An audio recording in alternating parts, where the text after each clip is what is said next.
Bob y Penny Lord presentan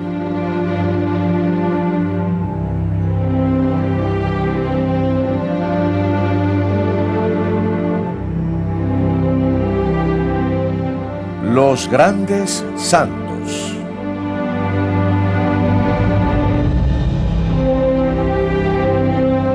Santa Bernardita de Lourdes.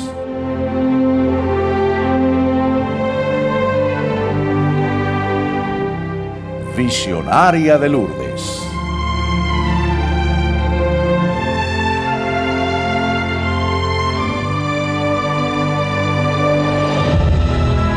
Hello, family. Hola familia y bienvenidos. Nosotros somos Bob y Penny Lord. Hay santos entre nosotros cuyas grandes virtudes han sido su batalla de toda la vida contra su naturaleza humana. Tenemos una tendencia a ignorar lo que creemos ser su defecto en un esfuerzo para ir directamente hacia su santificación. Cuando hacemos esto, faltamos a una enseñanza que nos ha dado el Señor. Nos guiamos por el sueño y nos perdemos la jornada. Nos perdemos a Santa Bernardita, la visionaria de Lourdes. Bernardita nunca se consideró a sí misma muy buena o muy digna. Ella se consideraba lo opuesto a todo eso. A la pequeña Santa de Lourdes le fueron dados muchos dones durante su vida. Uno de ellos fue el de ver la presencia de María, la Madre de Dios, 18 veces en el año 1858. Otro fue el del éxtasis que experimentaba ella durante estas apariciones. Ella oraba para que estos dones compensasen sus imperfecciones. Una férrea voluntad, un temperamento fiero, una lengua picante. Lo que ella nunca debe de haberse dado cuenta es de cómo nuestro Señor y su Madre María usaron estas características para su gloria. Una vez escribimos que Bernadette era una chica sencilla, una analfabeta en el tiempo que se le apareció a Nuestra Señora, pero nunca la consideramos como una chica estúpida. Su comportamiento en todo el periodo de las apariciones y fue un fuerte indicador de esto, y su vida después de las apariciones en el convento de Saint-Girard es una prueba más de su fortaleza. Bernardita nunca estuvo impresionada de sí misma o de su papel en las apariciones de Lourdes. Ella creía verdaderamente que María la había escogido por ser la más baja de las bajas. Ella dijo una vez: "No me doy cuenta que la Santísima Virgen me escogió porque yo era la más ignorante. Si ella pudiera haber encontrado a otra persona más ignorante que yo, ella la hubiese escogido a ella". La vida temprana de Bernadette indicaba que ella era el fondo de un barril. Su familia era tan pobre que trajeron el área de pobreza del área a un nivel más bajo. Su padre recibía de salario lo que recibía un caballo por su trabajo. En el tiempo de las apariciones, ellos se habían resignado a vivir en una celda de una exprisión, el cachot, la cual había sido clausurada por estar por debajo de las normas de vida humana. Ellos vivieron aquí desde 1857 hasta fines de 1858, justo en el tiempo en que ocurrieron las apariciones después del año de las apariciones. Ellos se fueron de aquí. La familia se encontraba en bancarrota cuando salieron de Bolly Mill, donde ella había nacido, aunque habían vivido cómodamente hasta 1855. Entonces, ellos fueron cayendo más y más hasta llegar al punto de miseria, mudándose continuamente de un lugar a otro. Cuando ellos llegaron aquí, se encontraban pasando por el periodo más doloroso que jamás habían experimentado. Eran 5 de ellos, 6, François y Lucie. La madre, el padre y los 4 hijos. Bernardita era la mayor. Tonet, Jean, Mary y Justine, todo en esta habitación. Había una mesa, unas pocas sillas, un baúl donde se guardaban las sábanas, 2 camas, una a la derecha cuando uno entra y la otra en el mismo lado, pero cerca de la chimenea. Y esto era donde ellos cocinaban, en esta extrema pobreza. Los suburbios enfrentaron juntos los tiempos difíciles. Su mutuo amor unía y fortalecía a la familia, como ya dije. El primo vivía en el piso de arriba, Andrés Ajous. El muchacho dio testimonio de que nunca hubo una pelea ni una discusión entre los padres, ni entre los padres y los hijos. Por la noche ellos oraban juntos y ese 11 de febrero justo había llovido. El clima era maligno, estaba nublado, hacía mucho frío, había habido una nevada, una tormenta de nieve 2 semanas antes, y Bernadette salió de su cuarto y se dirigió a la gruta de Mazeriel. Científicamente nos dicen que ellos han llevado a cabo experimentos con ratas. Ustedes, buena gente, podrían tomar unas ratas y ponerlas en un lugar bien estrecho y finalmente las ratas van a terminar matándose unas a otras. Sin embargo, esta familia de 6 vivían en un área inhabitable, un área que ni siquiera era adecuada para los peores criminales, bajo las peores condiciones, y ellos se amaban los unos a los otros.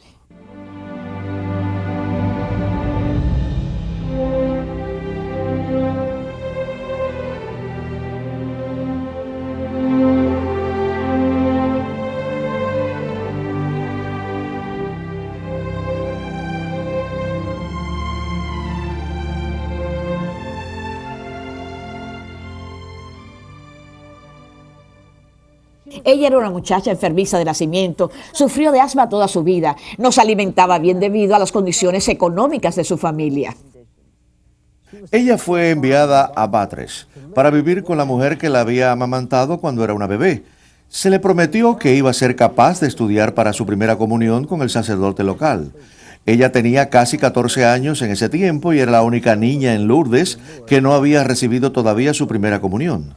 Ni bien llegó ella a Batres cuando el sacerdote salió para entrar al monasterio.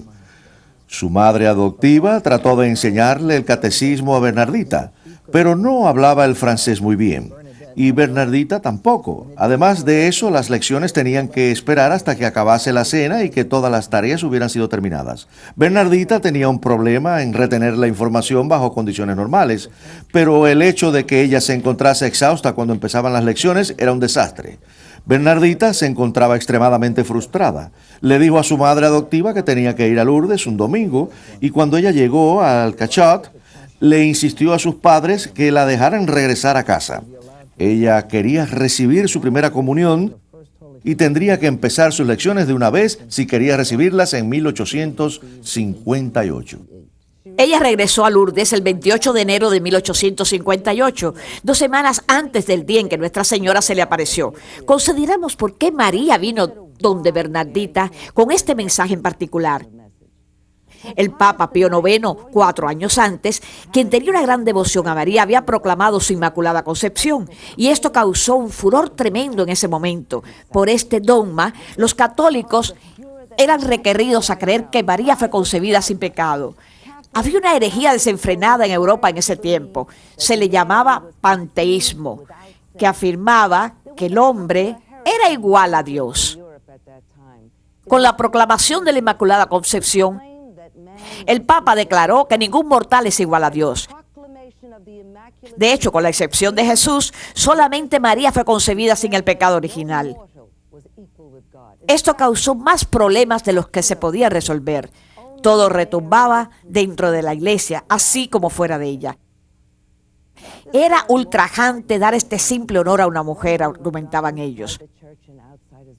Por la afirmación de María a Bernardita, yo soy la Inmaculada Concepción, ella no solo confirmó el dogma del Papa, sino que negó la herejía del panteísmo del mismo cielo. Entonces, uno puede ver cuán importante fue esta aparición. María no podía haber confiado esto a alguien que no tenía la fortaleza para afirmarlo. Bernardita tenía la fortaleza que necesitaba María. El 11 de febrero, Bernardita fue con su hermana y una amiga para recoger ramas secas en la gruta de Machiavel. La Bernardita que salió por las puertas de la prisión ese día nunca regresaría jamás. Ella iba a ser tocada por Nuestra Señora y nunca sería la misma. Ese día el cielo y la tierra se encontrarían y el mundo sería afectado para siempre. Bernardita y su hermana Toinette jugueteaban por todo el pueblo y recogieron a una compañera de juegos, Janet Arabidi, por el camino. Pasaron a través de la antigua fortaleza y entonces se dirigieron al centro del pueblo. La tarea era recoger ramas secas donde quiera que las encontrasen. Las niñas dirigieron sus pasos a través del pueblo y entonces colina abajo en la dirección del río Gare. Se acercaron al río, vieron una cueva al otro lado. Era la gruta de Machiavel, un basurero, pero estaba seco por dentro. Ellas podían ver las ramas y palos en la tierra. Bernardita dudó en cruzar el río por miedo de que pudiera agarrar un resfriado, pero entonces las otras niñas la animaron. Ella se sacó sus medias y comenzó a cruzar a través del agua. Al mismo tiempo, un golpe de luz se vio en el cielo. No sabemos si las otras niñas lo vieron, pero Bernardita salió del agua. Una extraña fuerza hizo que se tirara al suelo de rodillas. Ante ella se presentaba una brillantez que era indescriptible, deslumbrante. Aún así había una suavidad, una calidez, un resplandor, pero había mucho, mucho más. Bernardita miró a un lugar al lado de la gruta. Ella se encontraba sin habla. Debe de haber habido un coro de ángeles cuando los ojos de la señora y los de Bernardita se encontraron. Un rayo de luz unió las miradas de las dos. Bernardita podía sentir cómo se hinchaba su corazón. Ella tenía miedo de que explotara. Ella no podía respirar, ella temblaba, pero su temor se convirtió en emoción, en asombro. Ella no podía quitar sus ojos de la señora, había empezado. La reina del cielo había bajado para hablar a su pueblo. Dios había dejado de lado las leyes de la naturaleza y había creado milagros. Esto fue el comienzo de 18 apariciones que hizo Nuestra Señora a Bernardita en el año 1858. Hubieron muchos mensajes de gran importancia que Nuestra Señora le dio a Bernardita y muchos mensajes para la misma Bernardita. El mensaje más significativo para Bernardita llegó en la tercera aparición, realmente la primera vez que Nuestra Señora le hablaba cuando le pidió: ¿tendrías la gracia de venir aquí cada día por 2 semanas? Y entonces le dijo a ella: yo no te prometo hacerte feliz en este mundo, sino en el próximo. Para nosotros, el pueblo de Dios, quizás la apreciación más importante fue una que sucedió un día jueves, el 25 de febrero. Fue en ese momento que Nuestra Señora dijo: penitencia, penitencia, penitencia. Ella siguió repitiendo penitencia a la gente. Entonces le dijo a Bernardita: anda y bebe de la fuente y lávate. Anda y come de la hierba que está allí. Besa la tierra en penitencia por los pecadores. Bueno, Bernardita no sabía lo que ella estaba hablando. Siguió mirando alrededor de la gruta para encontrar una fuente de donde beber el agua. Al principio pensó que la señora se refería a una corriente que había por allí. Y entonces se dirigió hacia ese lugar. No, esa no es. Entonces Bernardita se dirigió al río. Ella estaba confundida. Entonces Nuestra Señora repitió el pedido y dijo: anda y come hierba que está por allá. Bernardita fue donde había hierba cerca a la gruta, la arrancó y comenzó a masticarla. Sabía amarga, pero estaba bien. Ella estaba haciendo lo que quería la señora.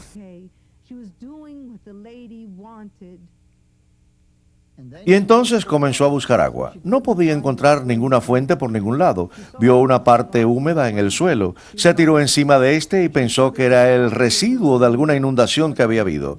Ella comenzó a cavar y a cavar. Finalmente salió un poquito de agua y se lavó la cara en esa agua. Era fango. Ella se estaba lavando la cara con fango y entonces cavó más, como una pequeña ardilla, y finalmente consiguió suficiente agua para llenar sus manos y trató de beberla. Pero estaba mezclada con el fango y ella se sofocó con el agua y con el fango y escupió todo. Su madre estaba enfadada y la gente pensó que Bernardita había perdido su mente. La madre la sacó muy enfadada, pero al salir ella, la atención de todos estaba puesta en Bernardita. Nadie se dio cuenta de que se había formado un pequeño charco donde Bernardita había cavado. Y ese charco comenzó a crecer y a crecer y a crecer, y de esa laguna vemos los baños milagrosos de hoy en día, los baños que han tenido lugar desde 1858 continuamente y no muestra señales ningunas de disminución. Nuestra Señora le dijo a Bernardita que vaya donde los sacerdotes y le pida que le construyan una capilla. Así lo hizo y fue donde el párroco y Abel Peremel. La primera vez que ella intentó hablar con él la recibió cortésmente, pero al escuchar el pedido, él comenzó a montar en cólera, acusándola de mentir, de ser una lunática y de tratar de romper la poca paz del caserío. Cuando ella se retiró, Bernardita se encontraba físicamente estremecida, pero cuando María le pidió nuevamente ir por donde los sacerdotes y pedir que le construyan una capilla, y especialmente para que la gente viniera en procesión, ella sabía que tendría que enfrentarse nuevamente al espantoso Abel Peremel.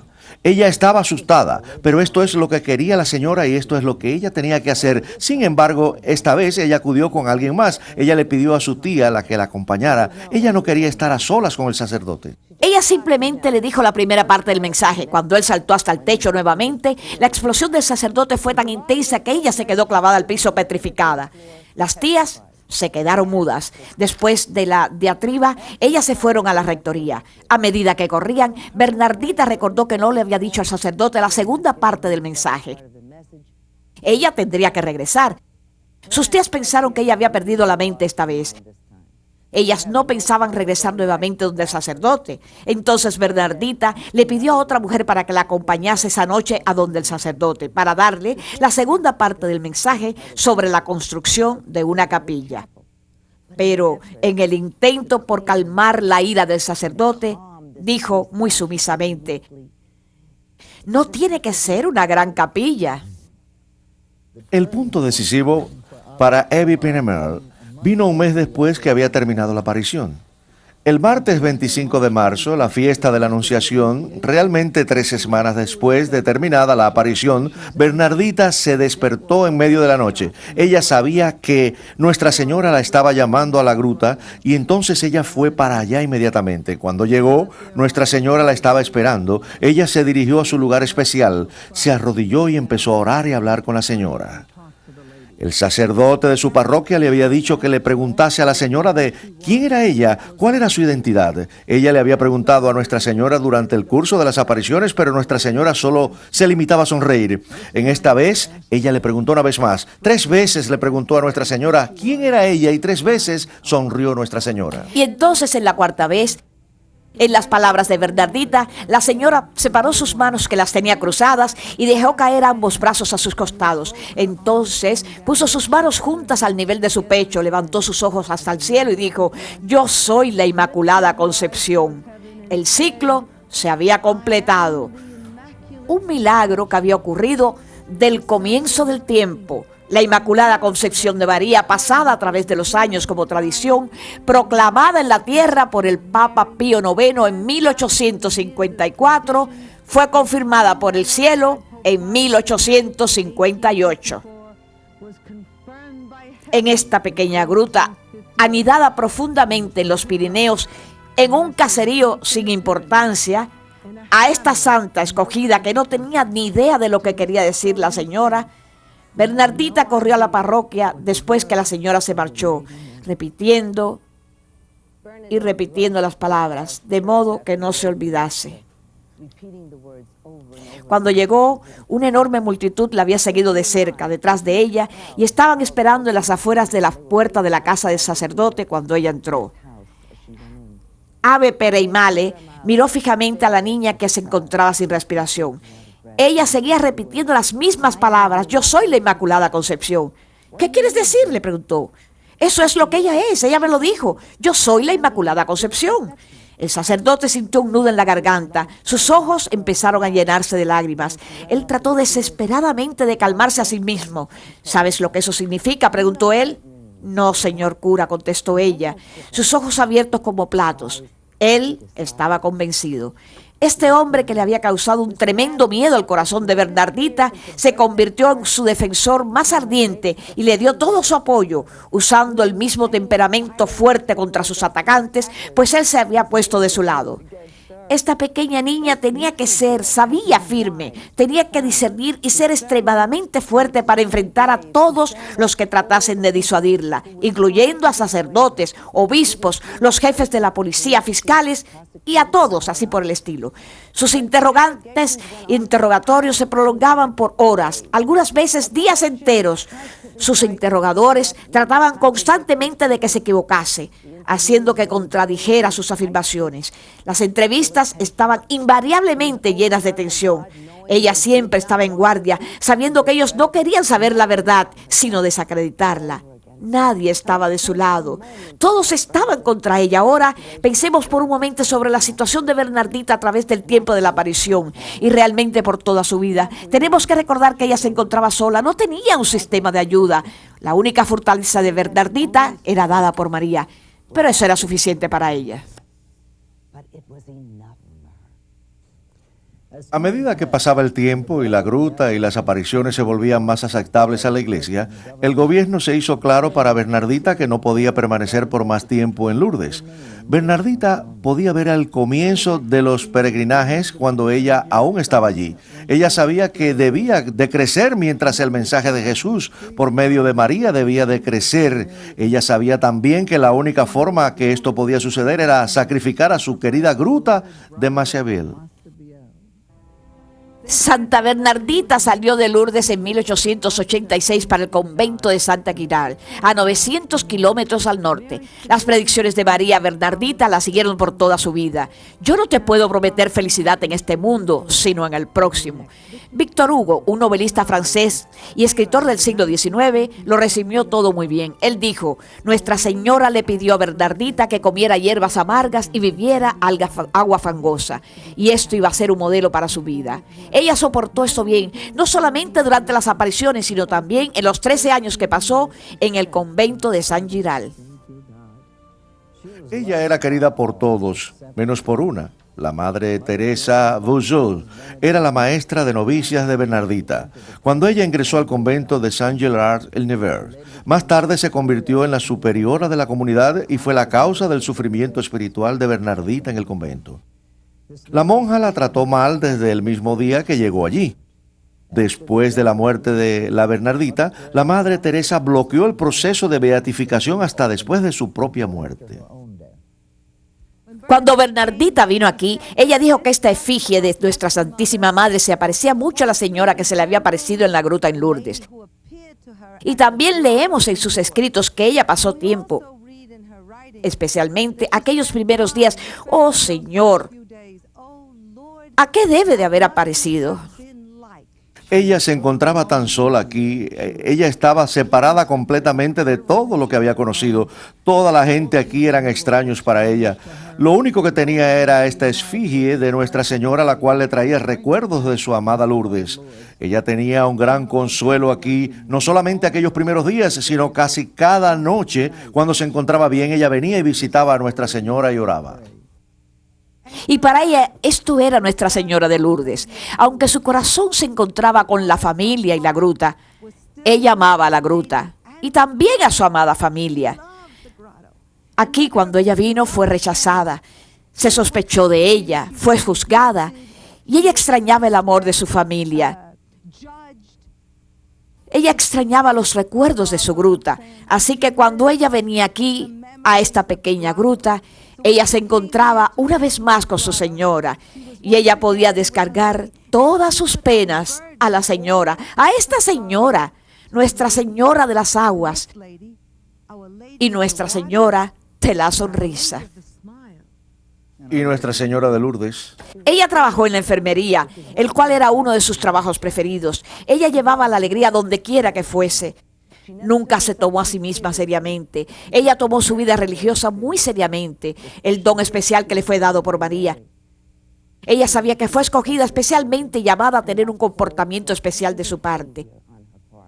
Ella pasó el resto de su vida tratando de vivir ese llamado, aunque su vida estaba llena de sufrimientos espirituales y emocionales, así como físicos. Ella mantuvo un sentido del humor poco usual. Ella era una de las muchachas. Cuando las nuevas novicias llegaban a conocerla, ella tenía la libertad de bromear con ellas y pasarla mejor que el resto de todas ellas.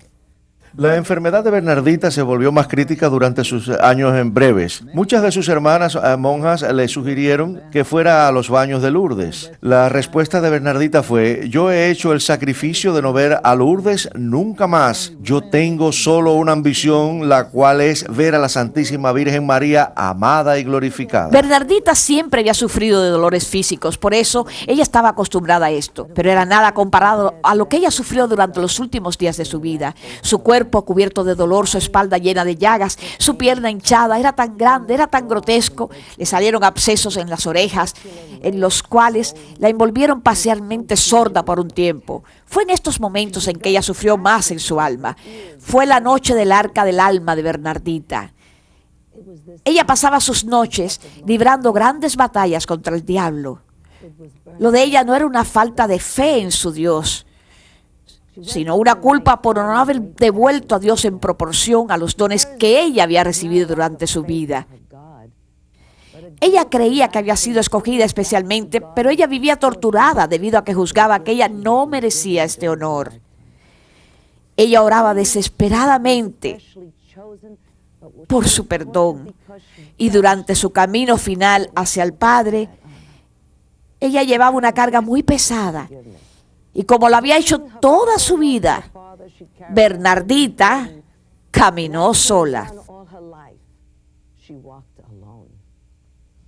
Después de muchas alarmas, remontándose a 1866, cuando se pensó que estaba en las puertas de la muerte, la pequeña Santa de Lourdes, el fuerte tallo de los Pirineos, entregó su cuerpo a Jesús y a María el 16 de abril de 1879.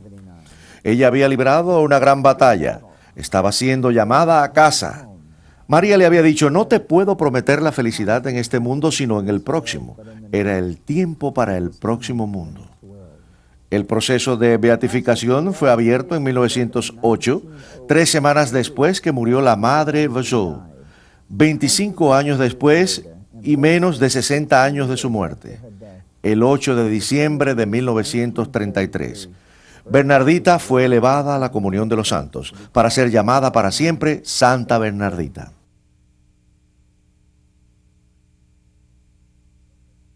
Este no es el fin de la historia.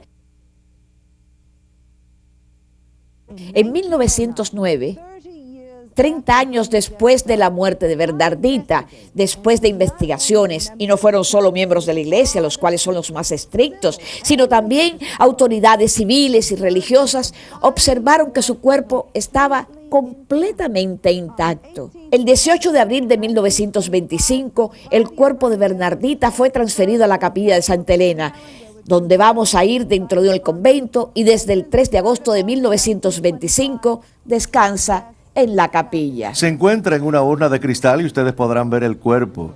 El cuerpo es más bello ahora que está muerto que cuando estaba viva.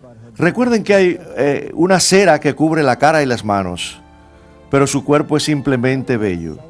Vino la santificación de Bernardita de aquellos 8 años de fama o de los 13 años de oscuridad. O si su fiat, o si a Jesús y María algo que podemos imitar. ¿Es Bernardita un modelo que toca sus corazones? Rueguen por esto. Bernardita, te hiciste tan pequeña para que el mensaje de Nuestra Señora pudiese agrandarse. Y ha crecido, y crecido, y ha crecido. Y es importante nuevamente hoy día. Yo soy la Inmaculada Concepción. Yo soy la Inmaculada Concepción. Los amamos, familia.